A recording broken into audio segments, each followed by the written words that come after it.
एक सेकंड में बताता हूं आपको कि उसमें क्या क्या खराबी हो सकती है। देखिए साहब, इलेक्ट्रॉनिक्स एंड सॉफ्टवेयर फॉल्ट हो सकता है, ये इसकी सूचना है। ये जो एयर इंडिया का जो विमान क्रैश किया है अहमदाबाद में, उसमें electronics and software faults, repetitive circuit breaker tripping. इसके बारे में मैं आपको बता चुका हूं कि ये जो सर्किट ब्रेकर ट्रिपिंग है वो है क्या, लेकिन आपको मैं अभी संक्षेप में बता रहा हूं कि रेपिटेटिव सर्किट ब्रेकर ट्रिपिंग में परेशानी थी।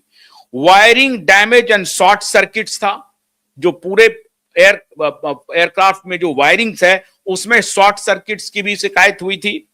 लॉस ऑफ इलेक्ट्रिकल करंट है, इलेक्ट्रिकल करंट जो है उसके बारे में, वो P100 जो पैनल होता है जिससे कि इलेक्ट्रिसिटी जनरेट होती है और पूरे एयरक्राफ्ट में सप्लाई होती है, उसी पैनल में इलेक्ट्रिकल डिफॉल्ट्स था और इसकी भी सूचना थी। इसकी भी पूरे पैनल को बदला भी गया था। Over heating of power system and components, जो पावर सिस्टम है वो ओवर हीट कर रहा था, इसकी भी खबर थी। अब इससे आप अंदाजा लगा सकते हैं कि इतने माइन्यूट माइन्यूट फॉल्ट्स के बारे में पहले से सूचना थी एयर इंडिया को, लेकिन एयर इंडिया ने कहा कि हमने इसकी ऑडिट कर ली थी, सेफ्टी सिक्योरिटी की, और ऑडिट के बाद ही हमने इसे अनुमति दी फ्लाई करने की, और उसमें यह दुरुस्त था। प्रिलिमिनरी रिपोर्ट क्या आई उस क्रैश की कि स्विच ऑफ ऑन हो गया, ऑफ हो गया था, जिससे थर्स्ट मिलता है, प्लेन टेक ऑफ करता है और उसके बाद जो थर्स्ट मिलता है, इंजन ही ऑफ हो गया। डबल इंजन था, दोनों इंजन ऑफ हो गया। अब एक इंजन को, और यही कॉन्वर्सेशन रिकॉर्ड हुआ है, उसी को सेलेक्टिवली लीक किया गया है। क्या कॉन्वर्सेशन था? तो पहला पायलट कहता है, पायलट सबरवाल पूछते हैं कि डिड यू डू दिस, क्या तुमने ये काम किया है? उसने कहा क्या आपने स्विच ऑफ कर दिया है इंजन का? उसने कहा नहीं, मैंने नहीं किया। अब बस ये कॉन्वर्सेशन रिकॉर्ड है, उसके आधार पे ये निकाल लिया गया कि हो सकता है कि पायलट से गलती से इंजन स्विच ऑफ हो गया हो। वो इंजन ऐसा नहीं होता है कि ऐसे चलते जा रहे हैं, स्विच पर हाथ लग गया तो ऑफ हो गया, ऐसा नहीं होता है। वो स्विच को आप, उसको पूरा गियर होता है, उसको उठा करके ऊपर करते हैं, फिर पीछे खींचते हैं, तब वो स्विच ऑफ होता है। फिर वो उठा करके ऐसे करते हैं, फिर आगे करते हैं, तब वो ऑन होता है।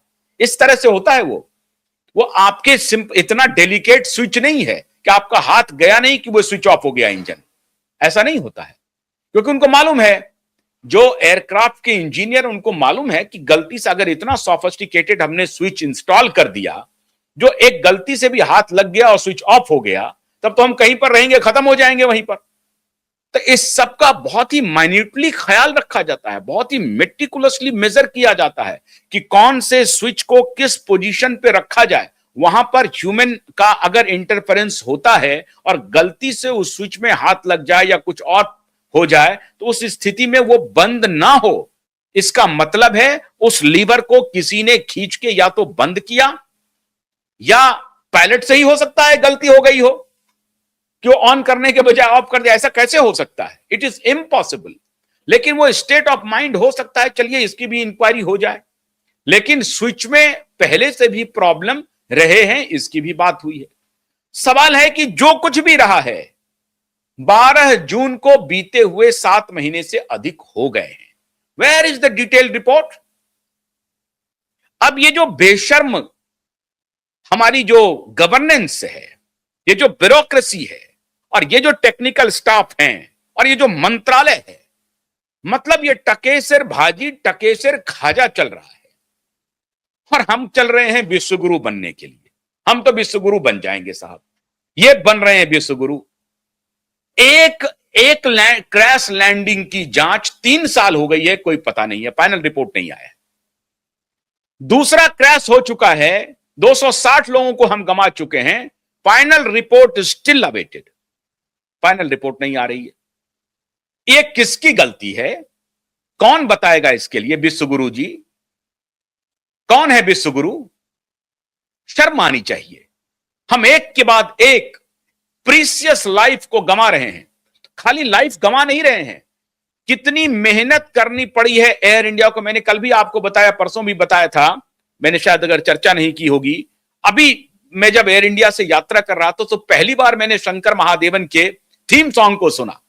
इतना मेलोडियस थीम सॉन्ग है कि आपको यात्रा करते समय भय से आप मुक्त हो जाएंगे। काफी चल रहा है वो, फेसबुक पे, यूट्यूब पे आप उसके थीम सॉन्ग को आप सेलेक्ट कर सकते हैं, सुन सकते हैं। एयर इंडिया का जो थीम सॉन्ग आया है, बेहतरीन मेलोडी है। बाकी एयरलाइंस में अगर आप चढ़ेंगे तो उसका एक इंस्ट्रूमेंटल बजते रहता है इंस्ट्रूमेंट, लेकिन इनका जो है वो पूरा स्वर में भी है, आवाज में भी लोगों ने गाया भी है, और उसका म्यूजिकल ये भी है। तो ये दोनों थीम सॉन्ग आप सुनेंगे तो आप पहली बार जब आप एयरक्राफ्ट में एंटर करेंगे, एयर इंडिया के एयरक्राफ्ट में, तो आपको लगेगा बहुत ही सूदिंग म्यूजिक दिया है। ये क्यों दिया है साहब? इसलिए कि उस साइकोलॉजी से बाहर निकालने के लिए। जब आप एंटर करते हैं तो आप हमेशा डर में रहते हैं कि साहब आप क्या होगा आगे। तो वो जो साइकोलॉजी है उसको आपको, उससे आपको हटाने के लिए, ध्यान हटाने के लिए, आपको एक सूदिंग वातावरण में ले जाने के लिए जहां आप पीसफुली यात्रा कर सकें, इसलिए आप इतना बेहतरीन मेलोडियस म्यूजिक का निर्माण करवाया। लेकिन आज तक जांच नहीं हो रही है। और जांच में एयर इंडिया को क्यों कहूंगा, लेजर जेट को क्यों कहूंगा? सवाल है कि ये एयरक्राफ्ट एक्सीडेंट इन्वेस्टिगेशन ब्यूरो क्या कर रही है? डीजीसीए के अधिकारी कर क्या रहे हैं? मैंने डीजीसीए के अधिकारियों के कुकर्म की बात पहली बार मैंने बताई थी, और क्यूवाइब नेटवर्क ही थी जिन्होंने पहले बात बताई थी।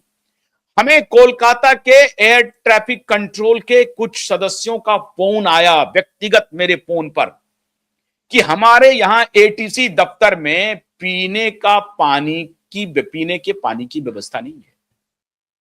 हम चाय नहीं बाहर जाकर के पी सकते हैं। हम जहां बैठते हैं वहां पेशाब के स्मेल आते हैं, यूरिनेशन आसपास में किया जा रहा है। कहा कि चूहे कूदते रहते हैं हमारे दफ्तर में। बेशर्म है डीजीसीए, ये विश्वगुरु बनने के लिए चले हैं। कोलकाता एआरटीसी की मैं बात कर रहा हूं, one of the metro cities है। वहां के एयर ट्रैफिक कंट्रोल के दफ्तर की कहानी मैंने आपको बताई थी, आज फिर उसका जिक्र कर रहा हूं। क्यों? क्योंकि ये जो डीजीसीए है ये सिर्फ वो अय्यासी करने के लिए लगता है बना हुआ है, उनको किसी की फिक्र ही नहीं है।